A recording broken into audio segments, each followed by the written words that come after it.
Welcome to HerdCon Presents Book Chats with me, Meghan Sexton-Harness, and Dr. Cody Lumpkin, visiting assistant professor for the English department. Correct, Dr. Lumpkin? That is correct.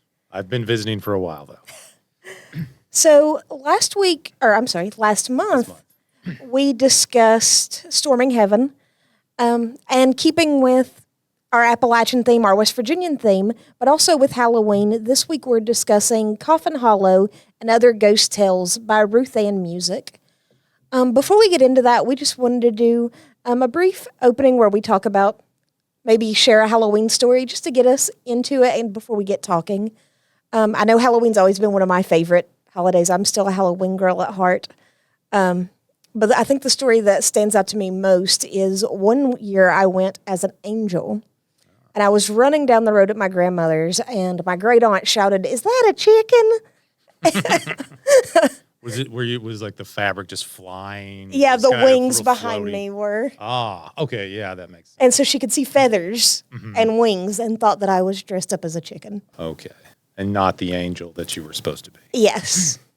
To be fair, she was old. It's a great aunt. Okay, yeah. I love, I go through, there are things I like about Halloween. I like all the horror movies. I like going to haunted houses, though whoever I'm in a relationship with is or isn't a fan of haunted houses. So I go through phases, and I love the fall. It's nicer out. We have nicer weather. I was never a big fan of dressing up for Halloween, and I get a lot of crap for that.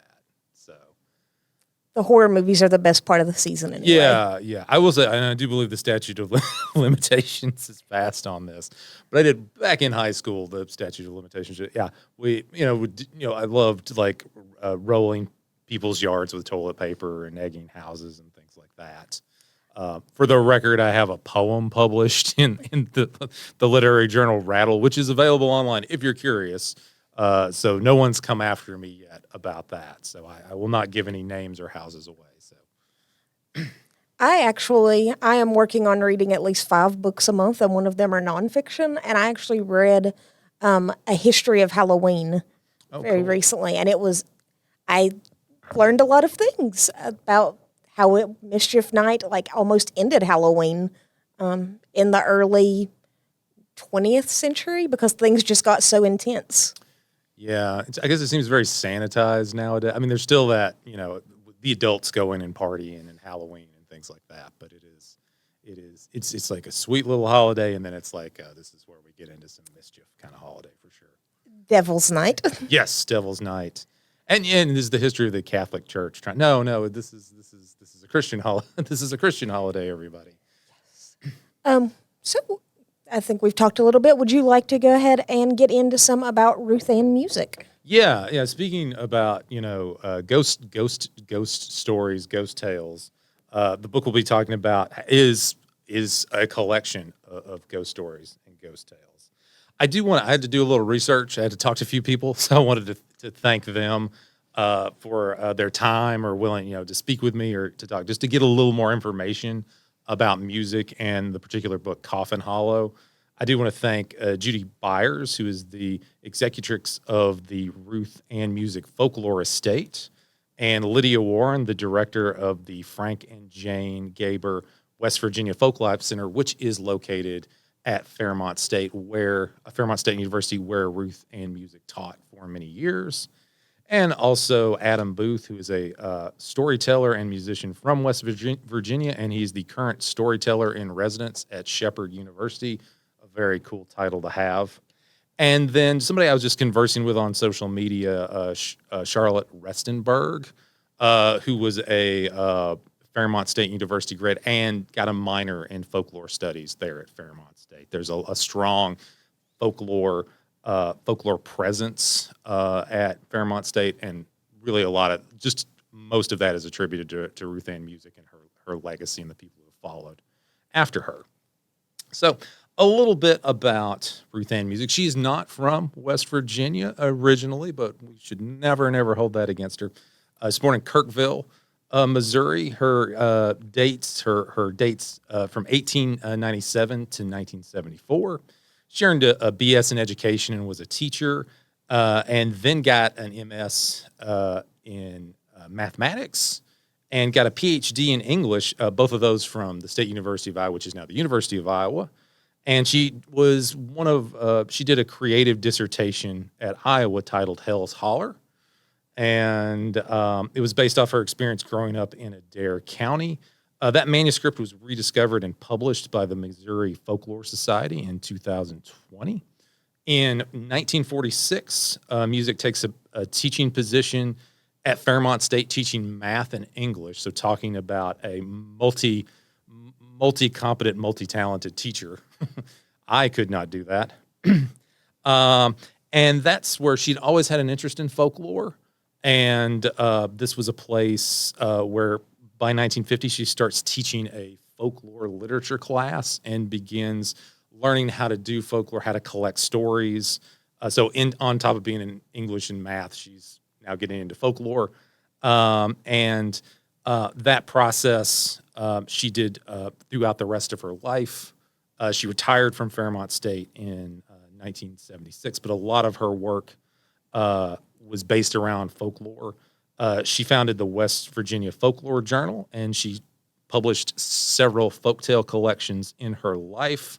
The Telltale Lilac Bush, which was the first collection of West Virginia ghost stories in 1965, Coffin Hollow in 1977, and the Tall Green Hills of Magic, West Virginia Folktales from Europe were ones. And there was a recent one that was published from her archives in 2013, Mountain Mother Goose Child Lore of West Virginia. Her folklore estate is archived at the Frank and Jane Gaber West Virginia Folklife Center at Fairmont State. So, and the library at Fairmont State is named after her. So it's I love it when it's named after a teacher at a particular guy. I think that you know what an impact they've had at that particular school.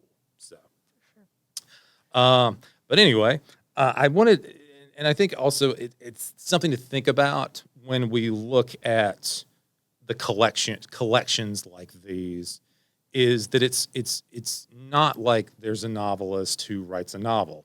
We have to think of collections of folk tales and any kind of folklore material, songs, jokes, anything that is part of an oral tradition.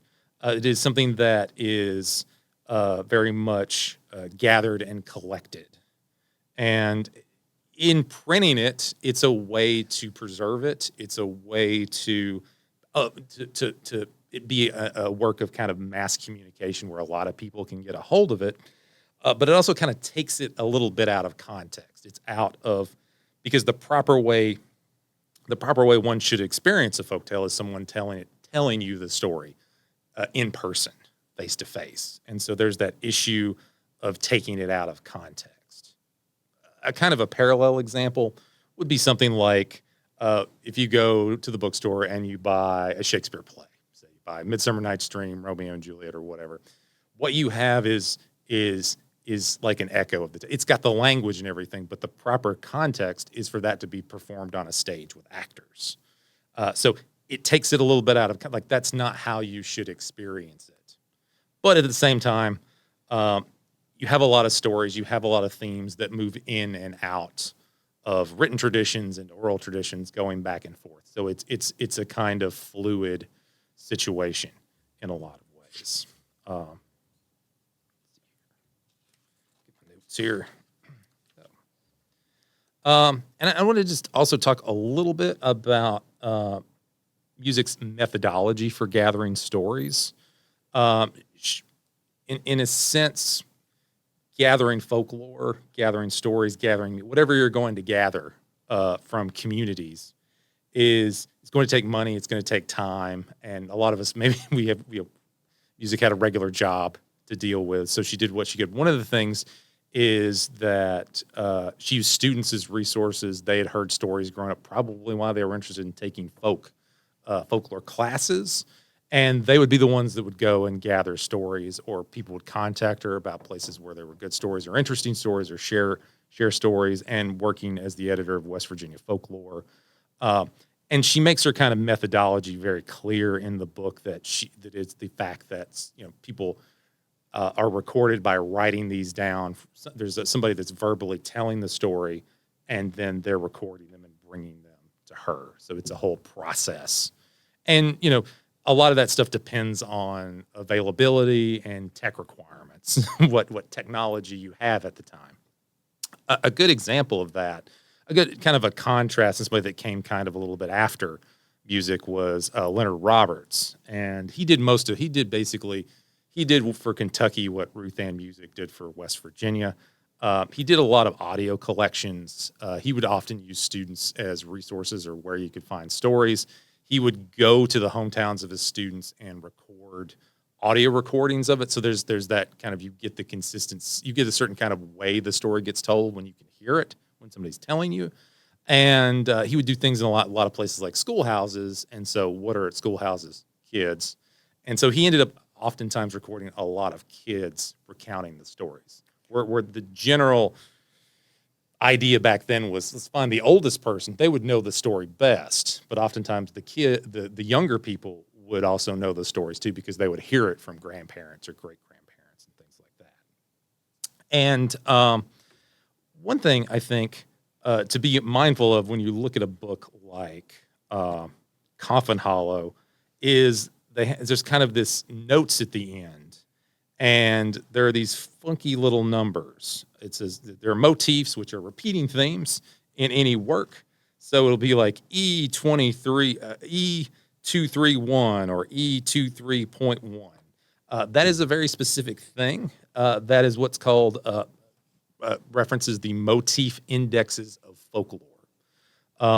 Ernest Bauman's 1966 type and motif index of the folk tales of England and North America, and also Steve Thompson had 6 volumes of motif index of folk literature, which was published between 1932 and 1933, revised and expanded 1955 through 1958.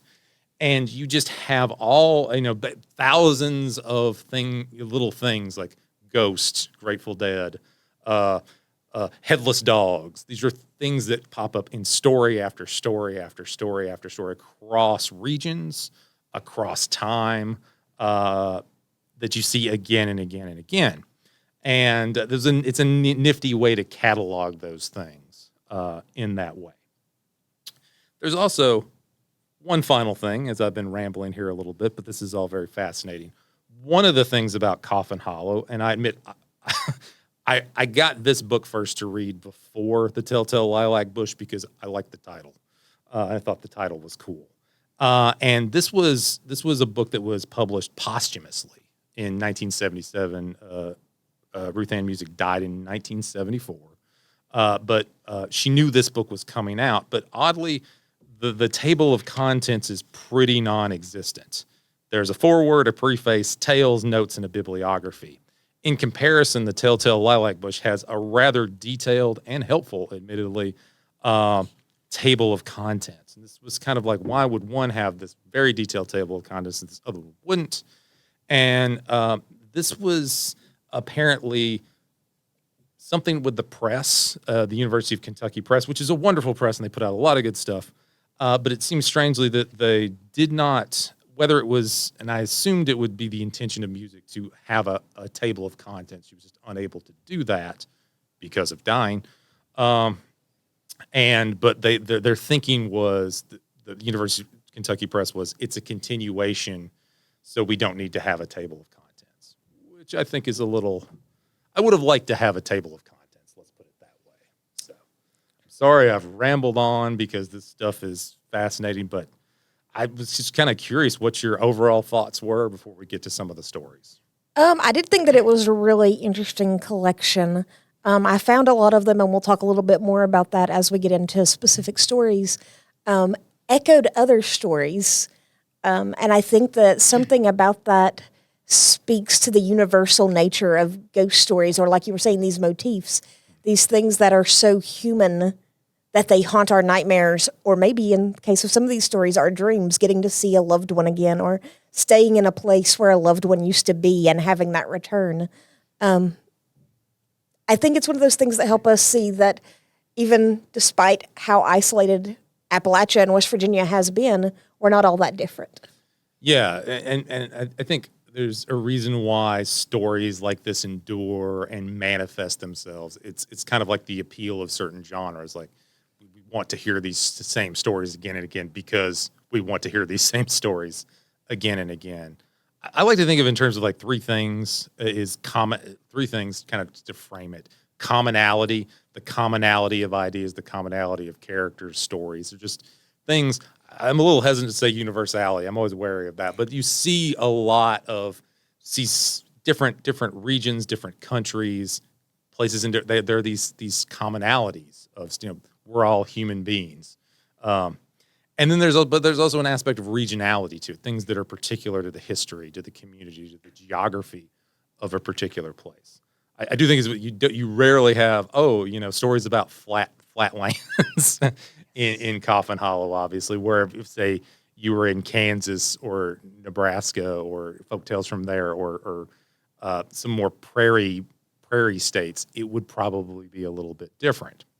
And then I think finally is just what I like to call quirk, the individual quirks and oddities of the particular stories. Some of them are just, there's certain aspects of someone's personality is coming out, and their interests and their obsessions come out in the stories in some way.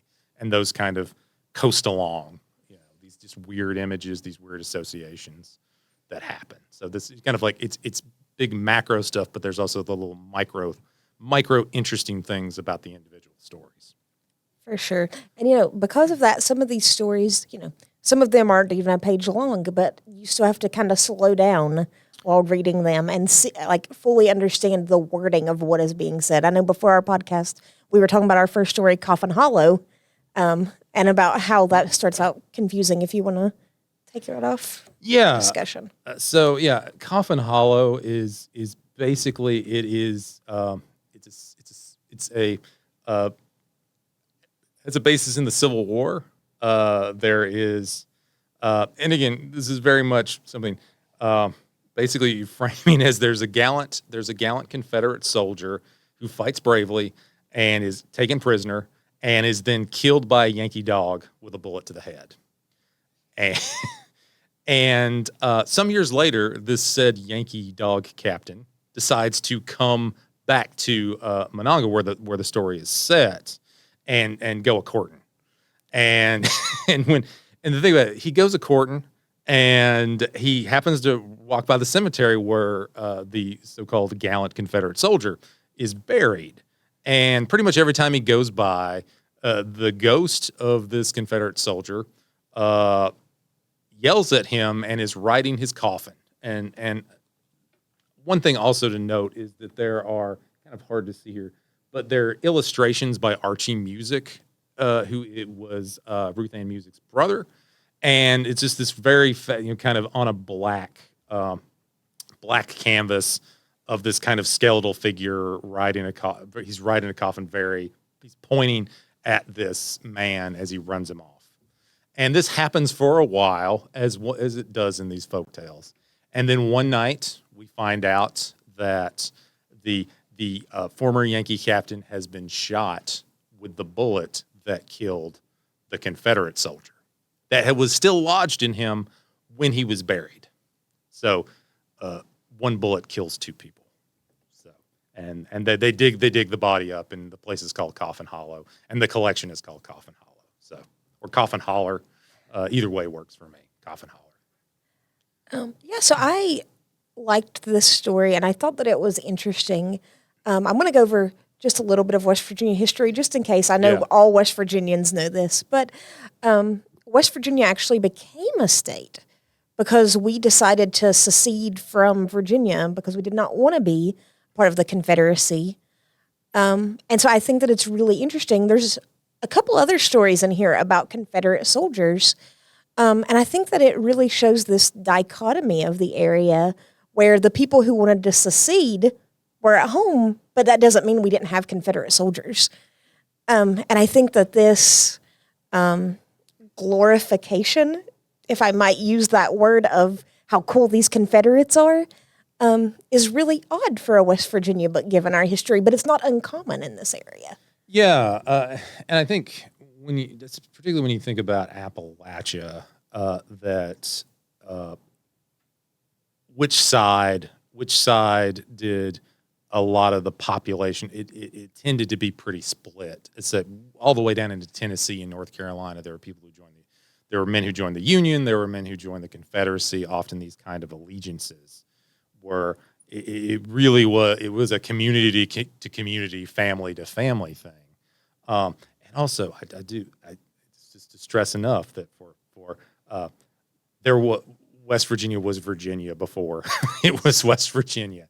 So these kind of stories and these kind of things, and even the West Virginia part of West Virginia, there were people who owned humans as property and enslaved people. So it is still something. Again, Stonewall Jackson, for example, that there's still those things that are very much. That is also that conflict is still very much there. So, yeah, for sure. And then I think the motif in there was a ghost returning for revenge, and I mean I think that is about as common and universal as we get. Almost all ghost stories have some kind of revenge plot in them. Yeah, or caretaking or help. There are helper ghosts and there are vengeful ghosts. This is clearly a vengeful ghost. He's got a lot of style riding on his coffin. So, good reason to check this book out is to get a better look at those pictures in the book. Yeah, I also I think it is. I guess it is if the guy just didn't kill him when he was already a prisoner, maybe he wouldn't have been so vindictive about it, And then I think also just, coming into that area and courting and trying to, he's taking our good women or whatever. So there is this kind of threat of it has a kind of carpetbagger aspect to it. So you're coming in here and you're taking our land and you're doing all these things. But definitely returns back to those West Virginia aspects of outsiders not being welcome, especially this is a Yankee. So we know that there is not a Yankee from West Virginia. Yeah. Yeah, and it's something that Musick says is that kind of the tensions of the border states, in regard to the Civil War. They've got a lot of that tension there between the Union aspects and the Confederate aspects. But it seems, in hindsight, it seems very strange for it to valorize the ghost Confederate. So, for sure. So we've went over a vengeful ghost. We are going to move on to a story called The Last Lodge of Ravenswood. And if you don't know, Ravenswood, West Virginia is a city or town here. I'm not sure which specific one it is. And it doesn't say what kind of lodge this is, but we can assume from the writing that it's some type of fraternity lodge, whether it be the Moose, Freemasons, some kind of secret society. And part of their initiation is locking the new member in the attic, which already makes me think, is there something up with the attic that would make them need to survive up there?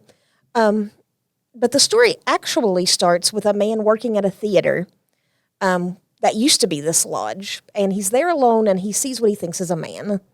And he calls the police, and nobody can find anything. So his boss, the owner of the theater, tells him the story of this initiation where the building actually caught on fire, and everyone got out except the man in the attic. And the person blows it off, doesn't believe the story, takes it home and asks their dad, and this ghost's identity is revealed. I don't want to say who the identity of the ghost is, but this is definitely not a vengeful ghost. Yeah, and there is. I always think of like tales and legend that they have, even if they seem to be set into like this is a time when there are movie theaters, or this is the time when it was horse and buggy, or there were cars or radios and a lot of these different stories. So it's something that there's a time when there's a movie theater in a small town. And yet there's always a feeling of things being out of time. It's kind of like you can't quite place when it is unless the story is very specific about the year. But even then things feel very kind of strange. And it almost feels kind of impressionist. You just get a sense of things. I think that's something that's very helpful when I think it's particularly helpful to read these kind of stories out loud. They're not really meant for, let me look here and look over that. It is a momentum thing. It is the recounting of that. Just keep the story going. So sometimes things get kind of skipped over, and it's not really a big deal. That's not the point of this. Like, what about the world of Ravenswood? What is this secret society? Yeah, for sure. And that last line in that story absolutely broke my heart. I think that at first I was like, okay, this is a cool story. I love the idea of an old haunted theater, but I wasn't sold. And then I read that last line and I was like, oh my gosh, I love this story. Mm-hmm. And I think tonally the teller is very matter of fact, is very, I wouldn't say detailed, but it is like it's very no nonsense what they're kind of conveying. So there's no sense that the speaker is in any way believes in ghosts or anything like that. So it is. I think it's one of these ones you can kind of tell a little bit of the personality of the person who's kind of recounting this particular story. For sure. In those back notes, it actually lists the name of the man who gave him the story, saying that it was a personal experience here. Mm-hmm. Yeah, and it reminds me of and obviously Ravenswood. Reminds me, I was my undergrad at the State University of West Georgia. It's now the University of West Georgia, or West Georgia University. There was a parapsychologist professor there, and he took the whole like ghost thing very, very seriously. In that he didn't think it was ghosts, but there was this sense of it was Dr. Roll, I believe. And this idea that certain people who are susceptible, there are certain places, very much like the Oracle of Delphi, that basically there were these gases that were coming up at the Oracle. So they'd subject these women to this, and they'd freak out and have hallucinations. And then that's how they would do fortunes and prophecies and things like that. And there were places like that all the time that people who are particularly sensitive to that could see impressions or apparitions of people who had spent a lot of time in certain places. Mm-hmm. It's very, it is one of those things like, that sounds weird, but it's also like very serious and trying as much as possible to ground it in science and also the way psychologically, physiologically, why would people see apparitions and ghosts? Yeah. You kind of have to believe them if they, this particular story of a ghost that's walking around a movie theater. At least you have to believe that the person seeing it believes the story. And that's one thing about this story is that, like, we have that reveal at the end, but the storyteller never actually says if they've been convinced or not.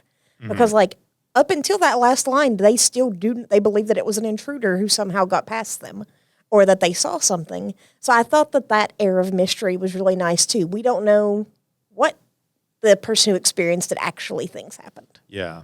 And it is unlike an unreliable narrator. This is a very super suspicious narrator. Yes, for story. Sure. I'm not sure of what they've seen or what they believe.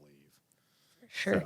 So. Even though I would love to talk to the person that told the story, because like I said, when I was explaining what's up with this attic, why do they need to be locked in the attic? That would already make me think that something spooky was happening in this building. Yeah. I don't know. Secret society is, For me, I'm like, okay, I'll go sleep in an attic for a night. Mm-hmm. Okay, so there had to be I would think something else happening. You have to shell green beans for the whole time you're up there or something, or just, and then make us dinner or something like that. Or we could get even deeper and say, we don't know what the secret society was actually doing. This was a cover story.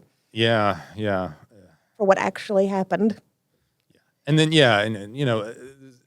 I think also in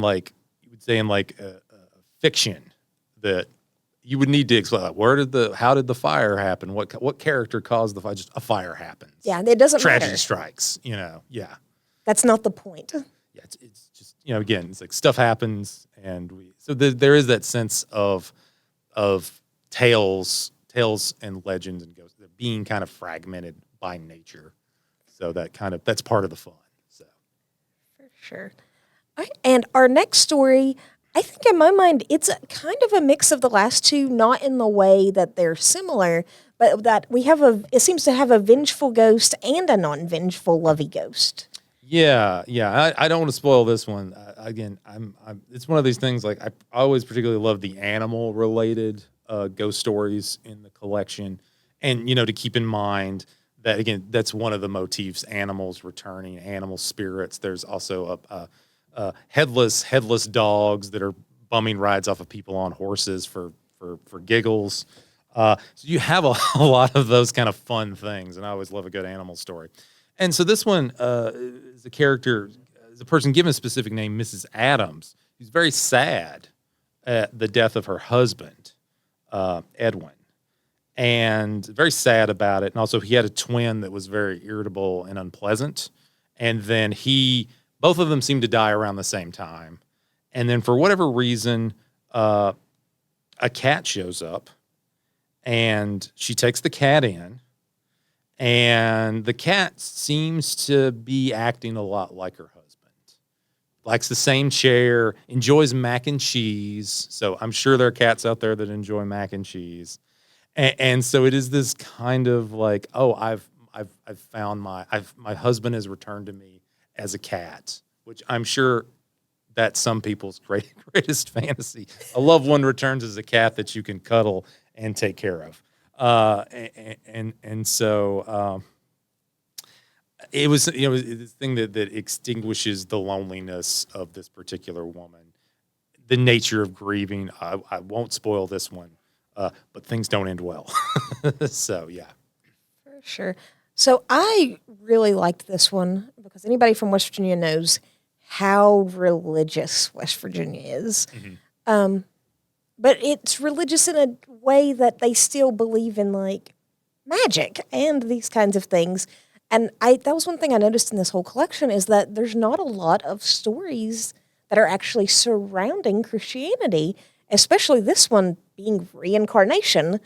And that's why I thought this one was really interesting without giving any spoilers, was once again similar to the Coffin Hollow, that it shows those complexities of West Virginia.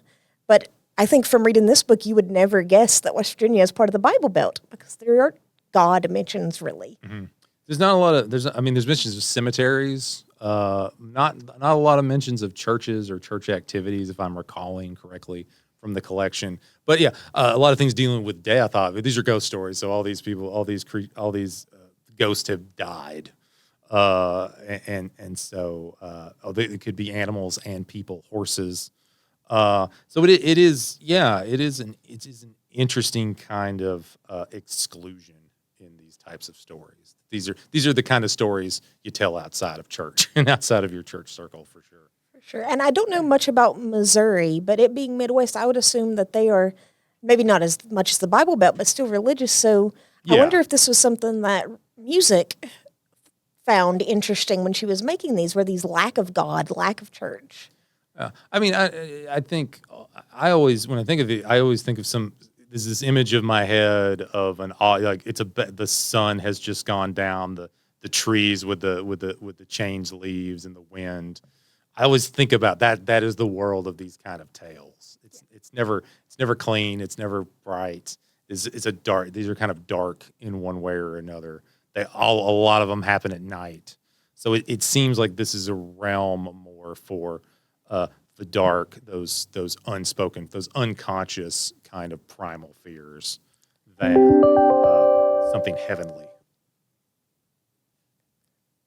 And I was actually lucky enough here at Marshall to take a class about parapsychology called Paranormal Phenomenon with Dr. LeGros. And that was one thing that we discussed is how many of these ghost stories happen at night when, like you said, you're already susceptible. But two, you're also at night, you can't really guarantee what you're seeing, or like if you're holding a candle or a lantern, the light flickers. Yeah. So going back to those scientific things, but this one, I don't know. I don't know if I would classify this as a ghost story. Yeah, I mean that one also it stood out, and again, I think it's that quirk, that the certain things that stand out compared to some other stories was that it was a death and then that reincarnation. of the beautiful black cat that is her husband. So, uh, yeah, I think it. Yeah, I think it's. Yeah. And again, we think about nighttime. Again, do you go on a ghost hunt in 12 at 1 o'clock in the afternoon? You know that these are just it is the setting that you need to tell these stories. Although some of them have kind of daytime, at least in part, but nighttime is where the it's the nether regions, it's the darkness. You know, it is where all these things happen. So, All right, and the final story we'll discuss today is one that a lot of people are probably familiar with. It's been told time and time again. I don't think there's any spoilers I need to worry about with this one, as we've all pretty much heard. It is about a young man. I think he's a veteran coming back from war. He goes to a dance. He meets a young girl. He gives her the sweater. When he goes to try to I'm so sorry. When he goes to try to retrieve the sweater, see the girl again, the man in the house says, "Oh no, she's been dead since her birthday 1 year ago tonight." yeah, these are there's some really dark stories in this collection, and there's some slightly I guess this is kind of nice also, but the young woman is dead. So, but she seems very nice. She she hung out with this soldier, and again this person that had just got done with World War One, probably having to process some things after dealing with that. There's a lot of things where you can speculate and assume about a lot of these, the way characters are written, just given the brevity of the story. That hey, what's going on with this particular person? But yeah, he has a nice night with a ghost, hangs out with him, gives her a sweater, and she makes sure that he gets it back in some way. So happy, everyone's happy and stunned. So yeah, Yes, sure. And I love that I keep looking in the back just to see how these stories are told, that this was told by an uncle. And it reminds me of being little. As I said, I've always been a ghouly girl, and being told those scary stories that my mom would have to invent on the spot because I was just always wanted more from her. And I wondered, had the uncle heard this story from somewhere else? yeah. I mean, that idea of the various kind of ghostly hitchhikers. I believe in Huntington we even have one that's somewhere. It's there's some street I can't remember, but yeah, there's a woman walking up a hill, and I've heard of people picking her up, and then as they drive, she just disappears and things like that. I definitely think that it is almost a tale as old as time. Yeah. These mischievous spirits who show up and then just they give you the Irish goodbye at some point, and just head out. I'm not sure if you're a fan, but even the first episode of the show Supernatural focuses, but in Supernatural it's obviously a vengeful ghost, but still this idea of the phantom hitchhiker. But this one might want to kill you. Yeah. I have one. It's one I've found online. It was one of the really most beautiful places in Appalachia's Grandfather Mountain in North Carolina. And apparently there's a story of this ghostly hiker that and people claim that they keep seeing him. So it's this guy that's hiking near sunset. So the people who are doing backcountry camping in and around Grandfather, they'll see this guy who's in very old hiking attire, like he's from the 30s or something.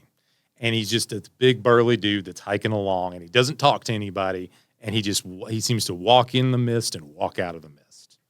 And, and I always think, part of me thinks, I wish it was an actual person who did that, just to I've got to feed the myth. I'm going to just show up in this old hiking gear that I have and just kind of scare people and freak them out. So there's part of me that really would like that these are actual people perpetuating these stories, Yes. just for the fun of it. But yeah, I mean, this all gets to these kind of fascination with the unexplainable. I'm really a very, very rational person, but I do understand and appreciate the power that those kind of stories have, for sure. Whether it be hope or fear. Yes. And we need both. It's a good thing to have both.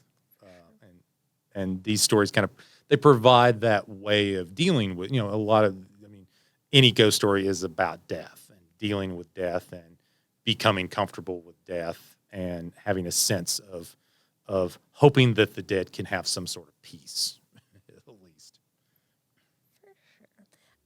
Any concluding thoughts on this? I think I usually would I recommend this book to folks? I would.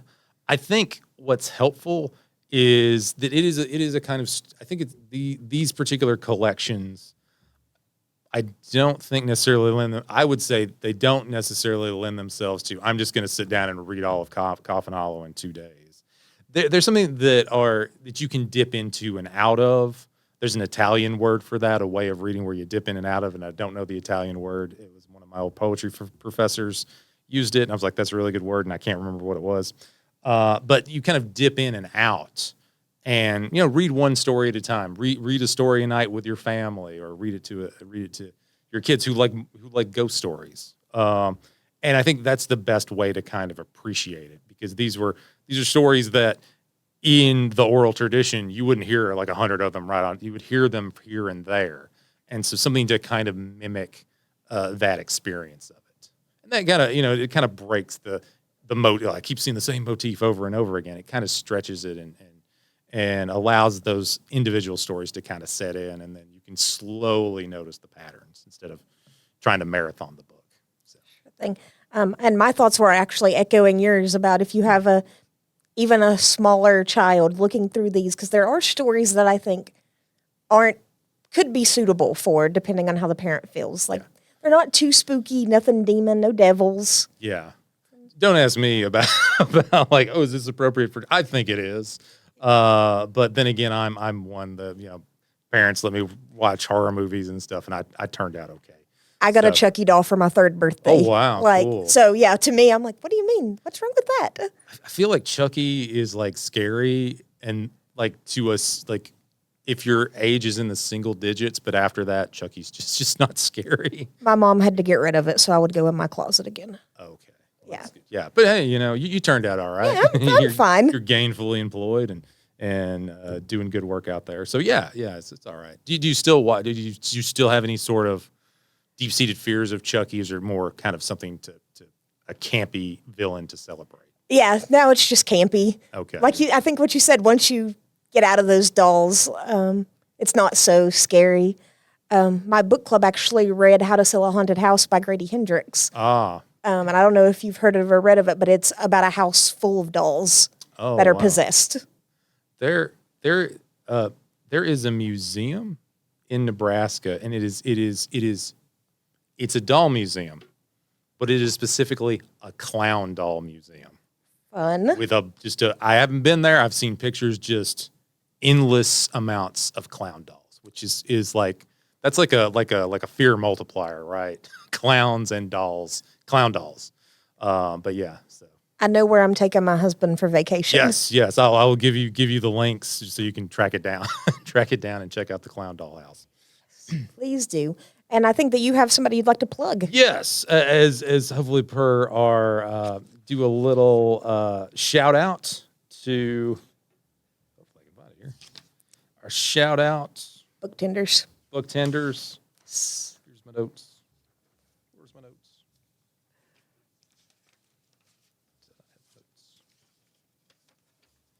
Yes, I have my. Sorry about that. I have mine. This is like what my office is like, but 10 times more. I love to shout out. We like to shout out independent bookstores on the podcast. So shout out to Book Tenders, located in Barbersville at 621 Central Avenue. A colleague here in the English department at Marshall, she had given her copy away of Genderqueer by, is it Maya Kobabe? Is that the author of Genderqueer? Possibly. Okay. The book Genderqueer, one of the most banned books in America right now. And she had lent out her copy, needed another copy, tried to order it, was not able to through internet providers. And they were more than happy to make sure that she got a copy and went and was able to teach the class without a hitch. They're very, very helpful. They have a number of author readings there on a regular basis and book clubs, and you can get coffee and even a beer there, I believe, if you are of age. So make sure and give a little support out there to book tenders. All right, and as always, I will ask you to support your local public library and maybe an academic library. I did get this book from Marshall, but I am a frequent guest at our public library as well. All right, and so now that we have wrapped up Coffin Hollow, our next book to be looking forward to, our next discussion will be on The Colwood Way by Homer Hickam. If you listen to our first longer podcast At the Mothership podcast, HerdCon, yes, that started this book chats. We actually talk more in depth about Homer Hickam and J.D. Vance and how they had very similar poor to being very successful upbringings. So now we are diving into the sequel of October Sky or Rocket Boys. Very snowy. the Colwood Way. Colwood Way, yes. So that'll be for November, and until then, I guess we will see you all next time. Keep reading. Keep reading.